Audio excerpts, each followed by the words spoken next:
Assalamualaikum warahmatullahi wabarakatuh. Ketemu lagi bersama gua Dacel di channel Catatan Akhir Sekolah. Nah, nggak kerasa ya, sekarang udah bulan puasa lagi, bulan Ramadan lagi.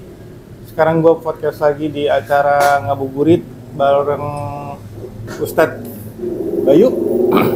Nah, seperti tahun kemarin, kenapa gua ingin podcast lagi bersama Ustadz Bayu? Karena momennya pas dan tepat sambil kita nunggu buka puasa, kita ngabuburit bareng Ustadz Bayu.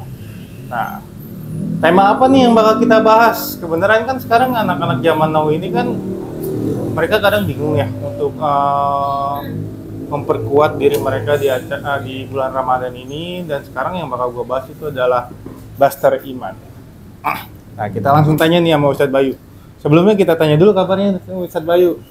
Ustadz, Assalamualaikum. Waalaikumsalam warahmatullahi wabarakatuh. Ustadz, lagi sibuk apa nih di bulan Ramadan?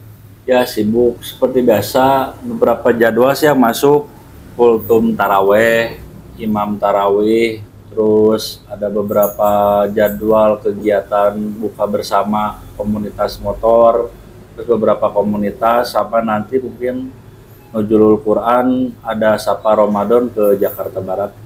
Oh, alhamdulillah, lagi banyak acara ya. Alhamdulillah. Nah, kebenaran kita ketemu lagi nih di tahun kemarin, kita sempat buat podcast di acara ngabuburit. Sekarang nemenin saya lagi nih di podcast ngabuburit. Jadi gini, ada beberapa pertanyaan yang bakal saya sampaikan perihal anak-anak zaman sekarang tuh bagaimana sih mereka namanya memperkuat iman mereka di zaman now seperti ini nih, ya kan? Yang sisi positif buat mereka istilahnya membuster iman mereka itu.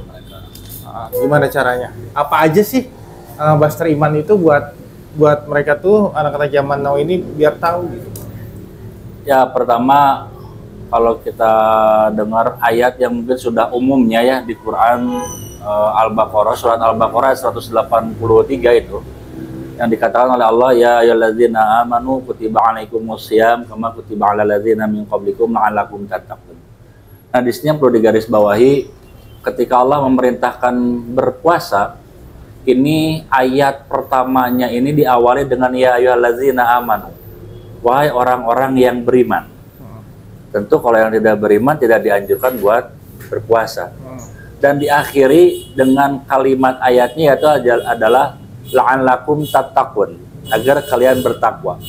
Kalau di dalam ini ada satu kitab menarik, kitabnya Maqasidul Shiyam namanya. Ya, di sini tadi ngebahas tentang ya ayyuhalladzina amanu kutiba alaikumusiyam kama kutiba alal ladzina min qablikum. Di sini pengarangnya adalah Imam Ijuddin. Jadi la'allakum tattaqunan naro bisaumihi. Jadi kata beberapa ulama tafsir, la'allakum tattaqun ini adalah untuk agar kalian pastinya akan terhindar dari api neraka.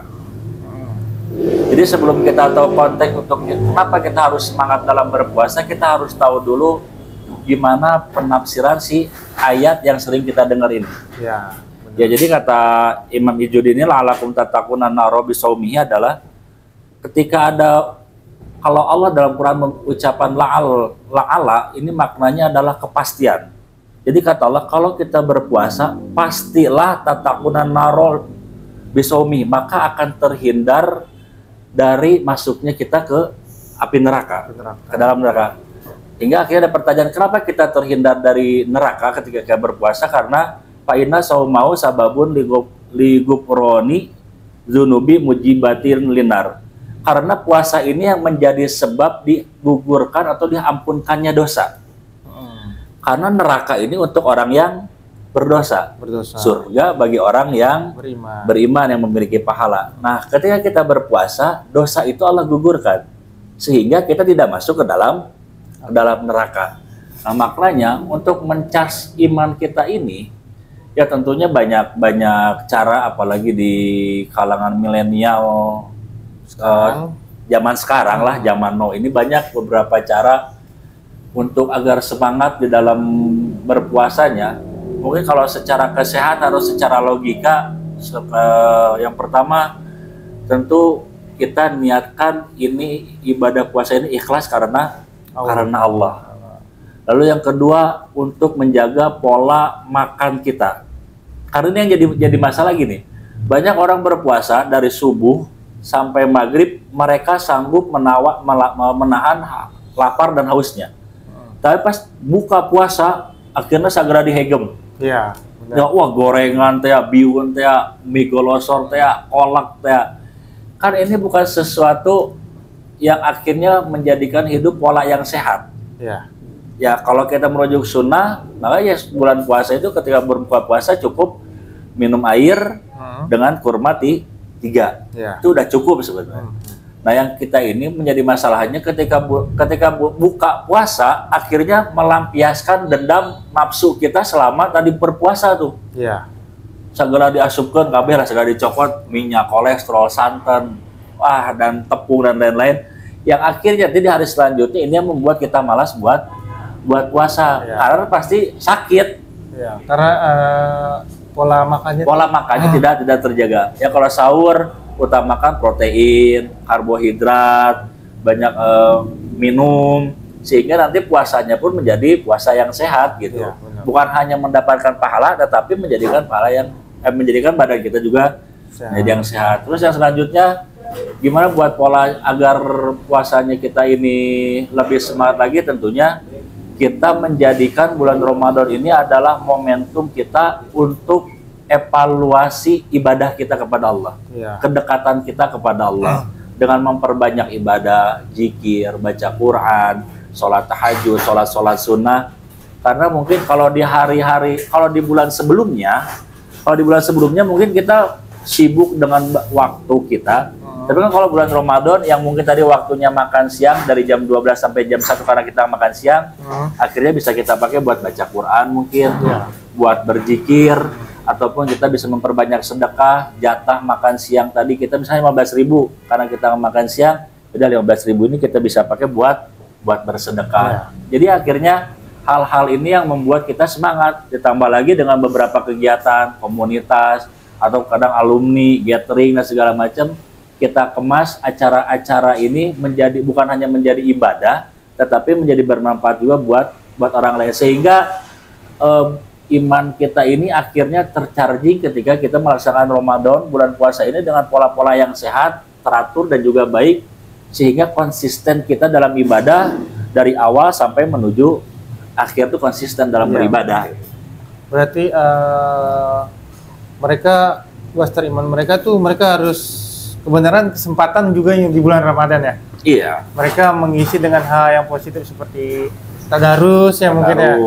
Zikir. Bagi kegiatan-kegiatan masjid banyak dibuka sampai ada itikaf 24 jam. Ngumpul dengan anak-anak muda, kita rubah tongkrongan kita yang tadi nongkrong di luar di rumah, kita ganti nongkrongnya di masjid. Ya ngopi di masjid, tadarus bareng. Saya pun dengan beberapa komunitas ataupun di pengajian, saya ada namanya komunitas hijrah sahabat sejalan. Itu setiap hari Senin dan hari Rabu di Masjid An-Nur Cilendek.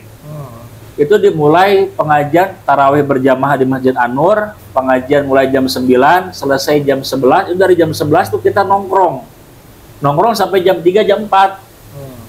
Itu semuanya anak-anak muda, ada yang pekerja, ada yang direktur, ada yang manajer, ada yang HRD, ada yang punya perusahaan. Mereka akhirnya mau semangat karena berkumpul berjamaah bareng. Karena gini, kalau ibadah kita sendiri itu susah. Iya betul. Ya ibadah sendiri itu susah. Maka kalau kita rame-rame, ngariung, ngarumpuk, rame gitu, akhirnya semangat buat beribadah. Yang ngobrolnya ada yang ngopi, ada yang mabar, ada yang bari naon gitu. Tapi berjamaah akhirnya disitulah ada keberkahan yang kita dapatkan, akhirnya menjadi semangat lagi buat ibadah-ibadah yang lainnya gitu. Berarti hal positif yang seharusnya dilakukan anak-anak zaman sekarang itu sebenarnya banyak ya. Banyak. Apalagi sekarang banyak penceramah tuh penceramah yang terkenal juga kan, mereka juga suka tur-tur kayak gitu kan ya. Padahal mereka bisa lah mengikuti ceramah-ceramah yang ada di masjid-masjid di sekitar mereka kan. Nah, mungkin anak zaman sekarang tuh mereka yang mereka meramaikan tuh biasanya kalau di bulan puasa kayak gini ya. Ustaz. Di puasa pertama dan puasa terakhir nih, ya kan? Biasanya nih mereka pasti ramai nih di puasa pertama dan puasa terakhir. Apa mungkin itu hanya rame-rame mereka doang di medsos ya? Cuma ada beberapa juga yang sering saya lihat juga di media-media sosial, ramai juga. Sekarang yang saya pertanyakan tuh, membangunkan sahur itu salah atau enggak? Oh, yang jam 2 gitu ya. Membangunkan sahur itu salah atau enggak? Dan kemarin ada beberapa tempat membangunkan sahur itu dengan meriah dan akhirnya dirazia, Pak Ustaz.